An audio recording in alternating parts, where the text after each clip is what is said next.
Chapter 4. Mordecai persuades Esther to help.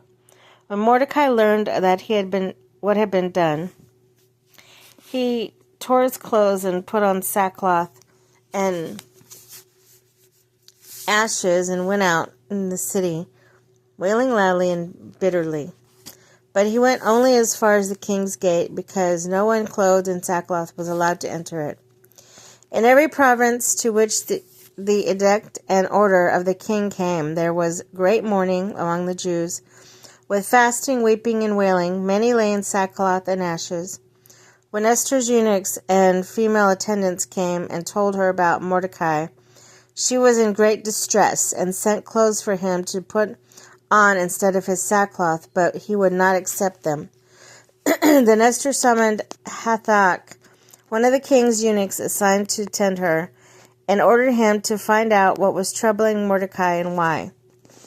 So Hathach went out into Mordecai in the open square city of the front of the gate, king's gate. Mordecai told him everything that had happened to him, including the exact amount of money Haman had promised to pay into the royal treasury for the destruction of Jews. He also gave him a copy of the text of edict for their annihilation, which has been published in Susa, to show to Esther and explain it to her, and he told him to instruct her to go to the king's presence to beg for mercy and plead with him for her people. Hathach went back and reported to Esther what Mordecai had said.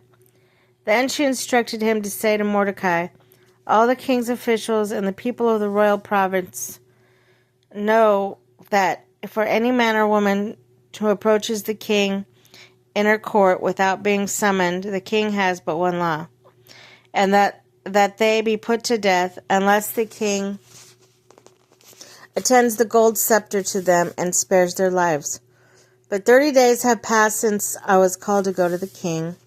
When Esther's words were reported to Mordecai, he sent back this answer: "Do not think that because you are in the king's house alone, of all the Jews will escape. For if you remain silent at this time, relief and deliverance for the Jews will arise from another place.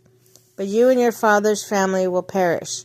And who knows but that you will have come to your royal position for such a time as this?"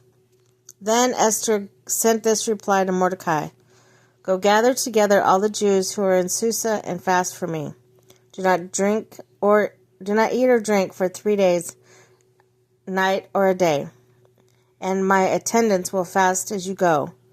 When this is done, I will go to the king, even though it is against the law, and if I perish, I perish." So Mordecai went away and carried out all Esther's instructions.